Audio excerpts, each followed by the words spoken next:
அகிலம் நியூஸ் நேயர்களுக்கு வணக்கம். அகிலம் நியூஸின் இன்றைய மதிய நேர பிரதான செய்திகள். முதலில் தலைப்புச் செய்திகள்.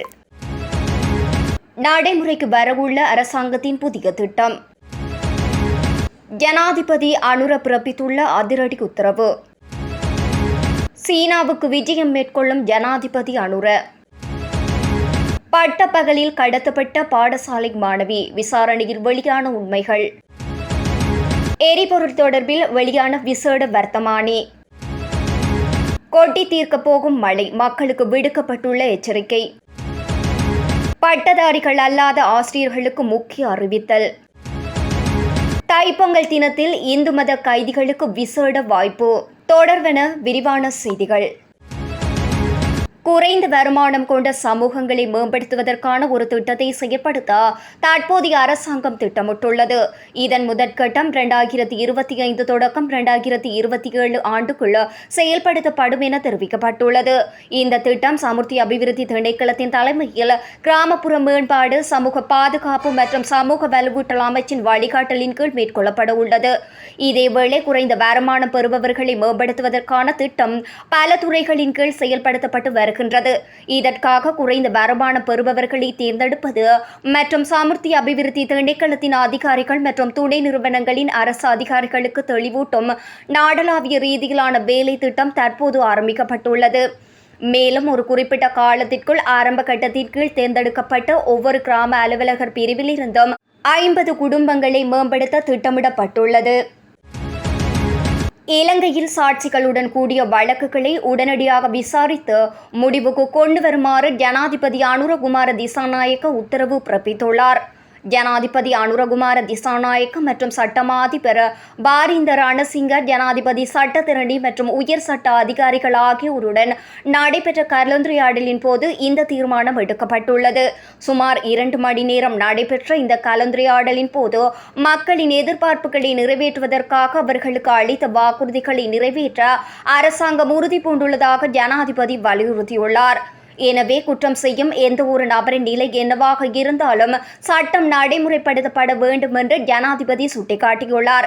இங்கு வழக்கின் தாமதத்தை பாதிக்கும் நடைமுறை சிக்கல்கள் மற்றும் வழக்கு கோப்புகள் முழுமை அடையாமைக்கான காரணங்கள் பற்றியும் சட்டமா அதிபர் திணைக்கள அதிகாரிகள் ஜனாதிபதிக்கு தெளிவுபடுத்தியுள்ளனர்.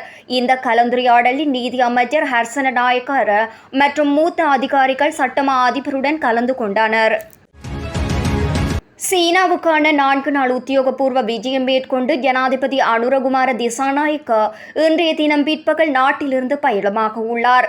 சீன ஜனாதிபதி ஜி ஜின்பிங்கின் அழைப்பின் பேரில் ஜனாதிபதி அனுரகுமார நாளை முதல் 17ஆம் திகதி வரை சீனாவுக்கு உத்தியோகபூர்வ விஜயம் மேற்கொள்கின்றார். இந்த விஜயத்தின் போது ஜனாதிபதி அனுரகுமார திசாநாயக்கா சீன ஜனாதிபதி ஜி ஜின்பிங் மற்றும் சீன பிரதமர் லீ கியாங் மற்றும் சீன ராஜதந்திரிகளை சந்திக்க உள்ளார்கள். இதன்போது சீனாவின் தொழில்நுட்பம், விவசாயம் மற்றும் வறுமை ஒழிப்பு உள்ளிட்ட துறைசார் பல கள விஜயங்களிலும் ஜனாதிபதி பங்கேற்க உள்ளதோடு பல உயர்மட்ட வர்த்தக கூட்டங்களிலும் கலந்து கொள்ள திட்டமிடப்பட்டுள்ளது. குறித்த நிகழ்வுகளின் போது இரு நாடுகளுக்கும் இடையே பல புரிந்துணர்வு ஒப்பந்தங்களும் கைச்சாத்திடப்பட உள்ளன. ஜனாதிபதியாக பொறுப்பேற்ற பின்னர் அனுரகுமார திசாநாயக்க மேற்கொள்ளும் 2வது வெளிநாட்டு உத்தியோகபூர்வ விஜயம் இதுவாகும். இரு நாடுகளுக்கும் இடையிலான நீண்டகால உறவினை மேலும் வலுப்படுத்துவதில் ஜனாதிபதியின் சீன விஜயம் மிகவும் முக்கியத்துவம் வாய்ந்ததாக கருதப்படுகின்றது. இதனூடாக இரு தரப்புகளுக்கும் இடையே பொருளாதாரம், வர்த்தகம் மற்றும் முதலீட்டு ஒத்துழைப்பு மேம்படும் என்று எதிர்பார்க்கப்படுகின்றது. கம்பளை தவுகல பகுதியில் கடத்தப்பட்டதாக தெரிவிக்கப்பட்ட பாடசாலை மாணவி அம்பாறை பகுதியில் இன்று காலை மீட்கப்பட்டுள்ளார்.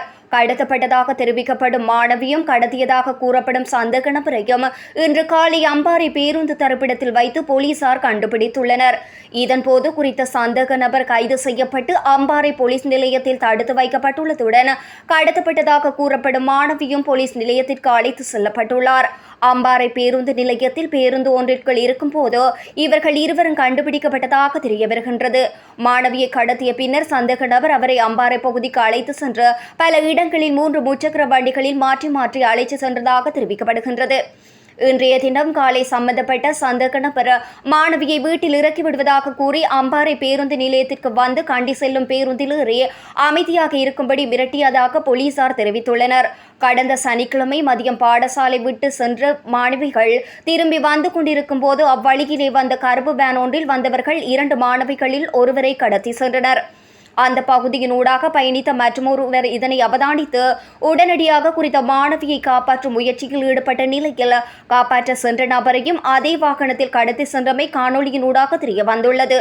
இதனை அடுத்து மேற்கொள்ளப்பட்ட விசாரணைகளில் மாணவியை கடத்துவதற்கு பயன்படுத்தப்பட்டதாக கூறப்படும் வேன் பொலனறுவையில் கைவிடப்பட்ட நிலையில் மீட்கப்பட்டுள்ளதாக போலீசார் தெரிவித்தனர். அத்துடன் வேனின் சாரதி கம்பளையில் வைத்து கைது செய்யப்பட்டுள்ளார். சம்பவம் தொடர்பான மேலதிக விசாரணைகளின் போது கடத்தலில் ஈடுபட்ட சந்தேக நபர்கள் கடத்தப்பட்ட மாணவியின் உறவினர் என தெரிவிக்கப்படுகின்றது.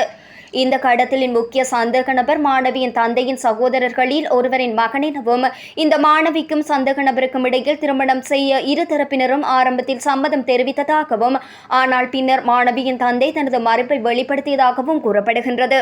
இதனால் ஏற்பட்ட பிரச்சினைக்குரிய சூழ்நிலை காரணமாக சந்தேக நபர் மாணவியை கடத்தி சென்றதாகவும் கப்பம் பெற முயற்சித்ததாகவும் தகவல்கள் வெளியாகியிருந்தன. இதனை அடுத்து மாணவியை கண்டுபிடித்து சம்பவத்தில் தொடர்புடைய முக்கிய சந்தேக நபர்களை கைது செய்ய 3 போலீஸ் குழுக்கள் நியமிக்கப்பட்டிருந்தன. இதன்படி மேற்கொள்ளப்பட்ட தொடர் விசாரணைகளின் விளைவாக கடத்தியதாக கூறப்படும் மாணவியும் கடத்தலில் ஈடுபட்ட குறித்த சந்தேக நபரும் இன்று கண்டுபிடிக்கப்பட்டுள்ளனர். மேலும் கல்குடா பகுதியில் உள்ள விடுதியொன்றில் இவர்கள் இருவரும் தங்கியிருந்ததாகவும் போலீசாரை மேற்கோட்காட்டி செய்திகள் வெளியாகியுள்ளன. கடத்தப்பட்டதாக கூறப்படும் குறித்த மாணவி சந்தேக நபருடன் சென்றுள்ளமை குறித்து விடுதியின் சிசிடிவி கேமராவில் பதிவாகியுள்ளதாக தெரிவிக்கப்படுகின்றது. கடத்தலை மேற்கொள்ள பயன்படுத்தப்பட்ட வானின் சாரதி கைது செய்யப்பட்டுள்ளதுடன் இதன்போது குறித்த மாணவி எவ்வித எதிர்ப்பினையும் காட்டாது வேனில் சென்றுள்ளமை போலீசார் தெரிவித்துள்ளனர். இதன்போது கடத்தலில் ஈடுபட்ட சந்தேக நபர் மீது கடத்தல், மிரட்டிய பணம் பறித்தல் உள்ளிட்ட குற்றச்சாட்டுகளின் கீழ் வழக்கு பதிவு செய்யப்படும் எனவும் தெரிவிக்கப்படுகின்றது. இதேவேளை மாணவி கடத்தப்படும் சமயம் காப்பாற்ற சென்ற நபரை இடையில் வைத்து வேனில் இருந்து கீழே தள்ளிவிட்டதாகவும் வேனில் வைத்து கடத்தலில் ஈடுபட்ட சந்தேக நபர்கள் காப்பாற்ற சென்ற நபரின் கையை கடித்ததாகவும் இதனால் கையில் கடுமையான காயம் ஏற்பட்டுள்ளதாகவும் தெரிவிக்கப்படுகின்றது. மேலும் இடையில் வேனில் இருந்து கீழே தள்ளிவிடப்பட்டதால் கை மற்றும் கால்களில் பலத்த காயம் ஏற்பட்டுள்ளதுடன் மாணவியை காப்பாற்றும் முயற்சியின் போது தனது கண்ணுக்கு கீழ் காயம் ஏற்பட்டதாகவும் மாணவியை காப்பாற்ற சென்ற நபர் தெரிவித்துள்ளமை குறிப்பிடத்தக்கது. தற்போது நடைமுறைப்படுத்தப்பட்டுள்ள எரிபொருள் வரிகள் தொடர்பில் விசேட வர்த்தமானி அறிவித்தல் வெளியாகியுள்ளது. நிதி அமைச்சர் என்ற வகையில் ஜனாதிபதி அனுரகுமார திசாநாயக்கவினால் இது தொடர்பான வர்த்தமானி அறிவிப்பு வெளியிடப்பட்டுள்ளது. அந்த வகையில் எரிபொருள் வரியை திருத்தாது அதே நிலையத்தில் பேணுவதற்கும் அரசாங்கம் தீர்மானித்துள்ளது. 2024 ஜனவரி 1ஆம் தேதி முதல் 1 லீட்டர் பெட்ரோலுக்கு 72 ரூபாயும் 1 லீட்டர் ஒட்டோ டீசலுக்கு 50 ரூபாவும் சூப்பர் டீசலுக்கு 57 ரூபாவும் வரியாக அறவிடப்படுகின்றது. இந்நிலையில் ஜனாதிபதி வெளியிட்ட வர்த்தமானி அறிவித்தலின்படி 2025 ஜனவரி 11ஆம் தேதி முதல் தொடர்புடைய வரிகள் அதே முறையில் பேணுவதற்கு முடிவெடுக்கப்பட்டுள்ளது. கிழக்கு மற்றும் ஊவா மாகாணங்களிலும் பொலனறுவை, மாத்தளை, நுவரெலியா மற்றும் ஹம்பாந்தோட்டை மாவட்டங்களிலும் அவ்வப்போது மழை அல்லது இடியுடன் கூடிய மழை பெய்யக்கூடும் என வளிமண்டலவியல் திணைக்களம் எதிர்வு கூறியுள்ளது. வளிமண்டலவியல் திணைக்களம் இன்றைய தினம் வெளியிட்டுள்ள அறிக்கையில் இதனை தெரிவித்துள்ளது. ஊவா மாகாணத்திலும் மாத்தளை, நுவரெலியா, அம்பாறை மற்றும் ஹம்பாந்தோட்டை மாவட்டங்களிலும் சில இடங்களில் 50 மில்லிமீட்டருக்கும் அதிகளவான ஓரளவு பலத்த மழை பெய்யக்கூடும் என திணைக்களம் குறிப்பிட்டுள்ளது. வடமாகாணத்திலும் அனுராதபுரம் மாவட்டத்திலும் பல தடவைகள் மழை பெய்யக்கூடும் எனவும் ஏனைய பகுதிகளில் மாலை அல்லது இரவில் அவ்வப்போது மழை அல்லது இடியுடன் கூடிய மழை பெய்யக்கூடும். வடக்கு, கிழக்கு, வடமத்திய மற்றும் வடமேல் மாகாணங்களிலும் மாத்தறை, மொனராகலை மற்றும் ஹம்பாந்தோட்டை மாவட்டங்களிலும் இடைக்கிடையில் 30 தொடக்கம் 40 கிலோமீட்டர் வேகத்தில் ஓரளவு பலத்த காற்றும் வீசக்கூடும். மேல் சப்ரகமுவ மற்றும் மத்திய மாகாணங்களிலும் காலி மற்றும் மாத்தறை மாவட்டங்களிலும் சில இடங்களில் காலை வேளையில் பனிமூட்டமான நிலை காணப்படும் என எதிர்பார்க்கப்படுகின்றது. இடியுடன் கூடிய மழை பெய்யும் வேளைகளில் அந்த பிரதேசங்களில் தற்காலிகமாக பலத்த காற்றும் வீசக்கூடும். மின்னல் தாக்கங்களினால் ஏற்படக்கூடிய பாதிப்புகளை குறைத்துக் கொள்ள தேவையான முன்னெச்சரிக்கை நடவடிக்கைகளை எடுத்துக் கொள்ளுமாறு வளிமண்டலவியல் திணைக்களம் பொதுமக்களை அறிவுறுத்தியுள்ளது.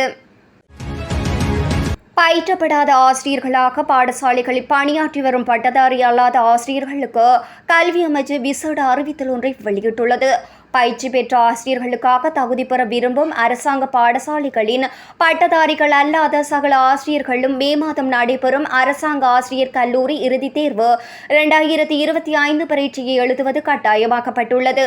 பரீட்சை எழுத விரும்பும் அரசாங்க பாடசாலை ஆசிரியர்கள் ஜனவரி 9 முதல் 24 வரை இணையதளம் வழியாக விண்ணப்பிக்குமாறு பரீட்சைகள் திணைக்களம் சுற்றறிக்கை ஒன்றினூடாக அறிவுறுத்தியுள்ளது.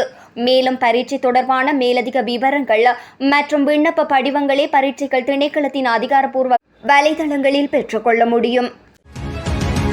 தைப்பொங்கல் தினத்தை முன்னிட்டு எதிர்வரும் 14ஆம் தேதி சிறையில் உள்ள இந்து மத கைதிகளுக்கு வெளிநபர்களை சந்திப்பதற்கான விசேட வாய்ப்பை வழங்க இலங்கை சிறைச்சாலை திணைக்களம் ஏற்பாடு செய்துள்ளது.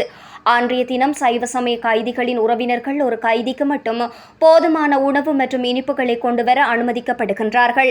அதன்படி நாட்டில் அனைத்து சிறைச்சாலைகளிலும் வெளிநபர்களை சந்திப்பதற்கான நடவடிக்கைகள் சுகாதார வழிகாட்டுதல்கள் மற்றும் சிறைச்சாலை விதிமுறைகளின்படி மேற்கொள்ளப்படும் என சிறைச்சாலை ஆணையாளரும் ஊடக பேச்சாளருமான காமினி திசாநாயக்க தெரிவித்துள்ளார். இத்துடன் அகிலம் நியூஸின் இன்றைய நாளுக்கான மதிய நேர பிரதான செய்தி நிறைவடைகின்றது. தொடர்ந்தும் செய்திகளை உடனுக்குடன் பெற்றுக்கொள்ள அகிலம் நியூஸுடன் இணைந்திருங்கள். நன்றி, வணக்கம்.